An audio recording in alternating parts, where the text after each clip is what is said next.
Hey bonjour tout le monde, c'est Kikati, j'espère que vous allez bien. Aujourd'hui on se retrouve pour un test complet du Xperia E5, sauf sur la partie photo, où je ne pourrai pas vous donner mon avis personnel, car mon modèle a eu un problème avec une mâchoire de chien.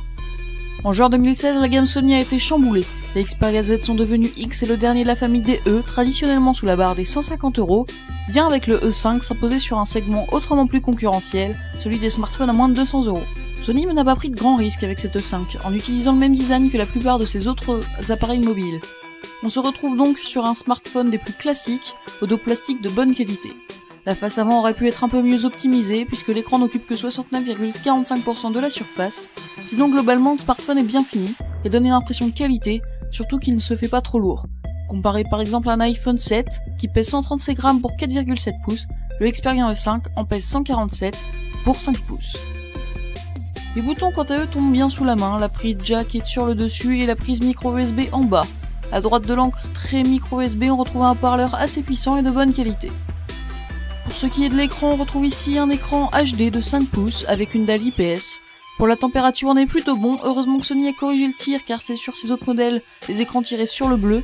On mesure ici une température des couleurs bien plus raisonnable de 6810 kelvins. Adieu les fonds bleutés donc, bienvenue à un blanc bien plus propre. La colorimétrie se tient également très bien, puisque le dernier E se maintient à 3,8. Question visibilité, la luminosité assure une consultation aisée, même en plein soleil, attention toutefois au reflet. Quant au taux de contraste, il est tout à fait correct.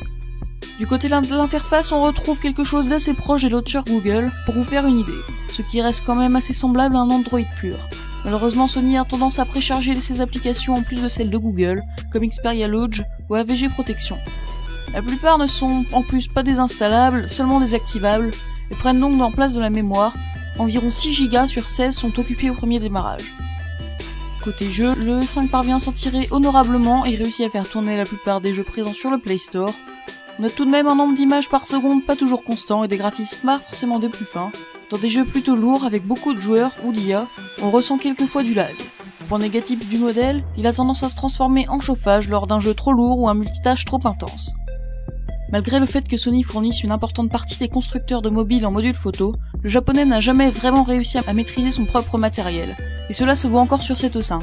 On se rend compte effectivement très vite que le mobile a nette tendance à capturer des clichés aux couleurs toujours un peu trop froides, ce qui donne un effet parfois délavé à l'ensemble et également tendance à renforcer un peu les bleus. Autant dire que la colorimétrie n'est pas exactement au top. Fort heureusement, la balance des blancs est plutôt correcte. Chose étrange, le smartphone a tendance à très souvent automatiquement déclencher le mode. Maintenant, quelques caractéristiques, même si ça n'intéresse pas tout le monde. Sur le E5, on aura un processeur Cortex A53 quad-core 1,5 GHz, couplé à 1,5 Go de RAM, et un GPU Mali-T 720, qui nous permettra d'obtenir un score d'environ 34 000 sur AnTuTu Benchmark, tout à fait raisonnable dans cette marge de prix. Et enfin, on va parler d'autonomie. Sur la boîte du modèle, elle est annoncée à 2 jours maximum, mais en utilisation réelle, on a déjà du mal à tenir la journée. Pour tenir les 2 jours, vous pouvez toujours essayer le mode Super Stamina proposé par Android Marshmallow. Et bien voilà, cette vidéo est terminée, j'espère qu'elle vous aura plu. J'ai essayé de faire un test le plus complet possible, donc n'hésitez pas à mettre un petit pouce bleu et à vous abonner si la vidéo vous a plu. Et sur ce, je vous dis à la prochaine.